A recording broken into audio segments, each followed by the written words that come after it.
Hello everybody, welcome back by a new video, and today it's time for a video about another small traffic light, which is this Swarco Futurit traffic light. So these are starting to get quite common in the city where I live, and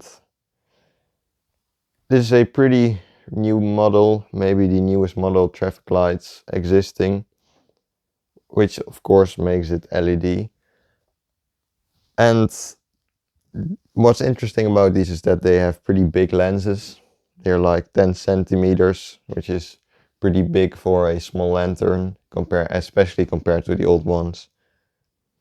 So it's all made out of some sort of metal, and I think these are quite durable, but I haven't seen that many of these around.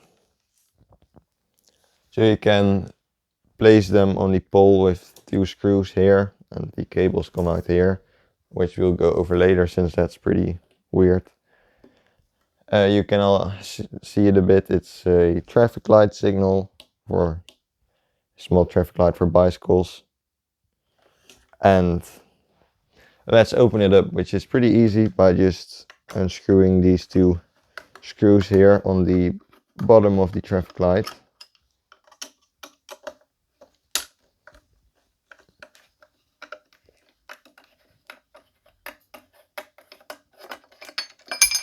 So there's a green sticker on here that makes you able to see that this is the bottom, because this is the green light.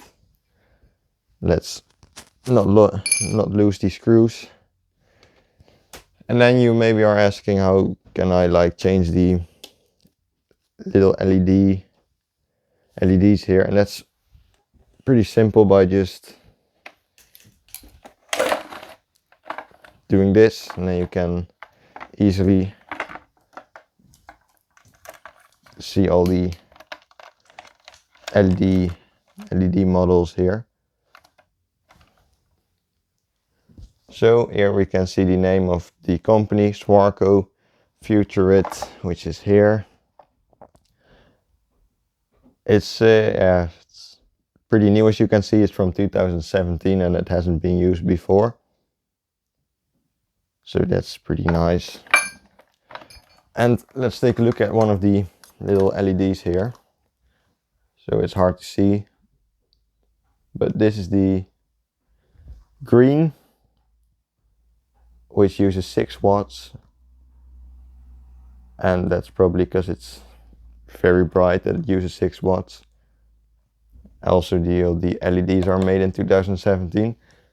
I actually had to find a bicycle to 30 volt LED module for this traffic light, since they took it out. I don't know why, but yeah, I found one, so now it's complete again. But only the green here isn't original to the traffic light. The little LED things are held together by these screws here, which you have 4 of these, and it's not a very interesting system to replace them, not very easy or anything, but it works just fine. Well, something I really dislike about these traffic lights is, I don't know why they choose to put so many cables in here, since it makes it pretty hard to open and pretty difficult to keep track of which cable is from which light. I wish they made a better system for that. Also makes it hard to close, as you can see, but I finally closed it. But yeah, the system with the rail here, that it makes you able to replace the LEDs. I've never seen that before, and it's a pretty cool system. I really like the system. Yeah, I haven't seen any of these traffic lights that were broken too, so I think this is a pretty durable system, which of course is a good thing.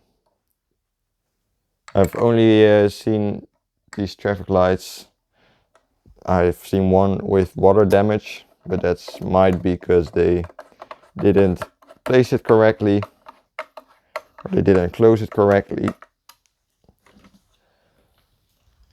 So I don't think I can blame Swarco for that. And let's be honest, these small traffic lights look quite good. But yeah, the 3 cable thing, it's a bit annoying, it's a bit weird. I don't know why they weren't able to like get one big cable.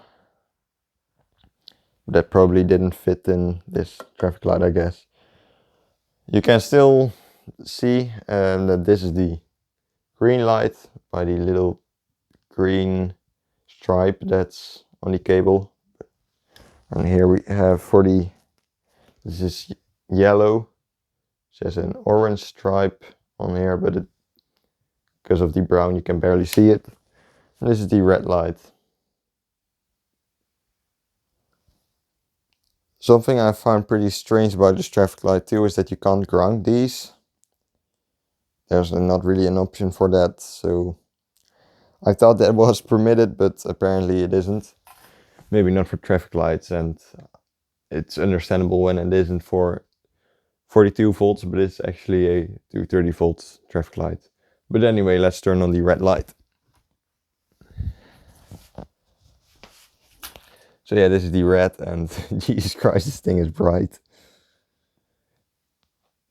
It actually hurts to look in it directly.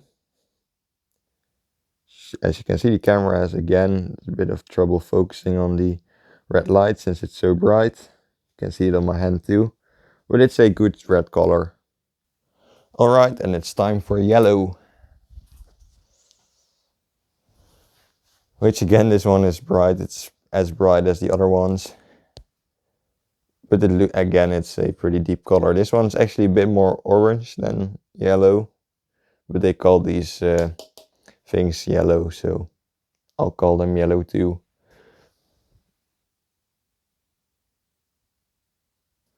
And now it's time for the last one, which is green. Again, the camera makes it look like it's more blue, but it obviously is green, but maybe it just has some problems with green light.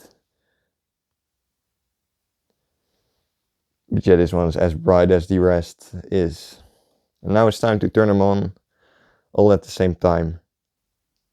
So all the brown cables in here, all the blue cables in there. And let's turn it all on. Yeah, it looks pretty nice, pretty neat. Very bright again, can't look at it directly. And it does light up the ceiling and the wall. But outside of that it's pretty bright, and the opening system doesn't work that well. I think that it looks really good, and let me know your opinion about this traffic light, and see you in the next video.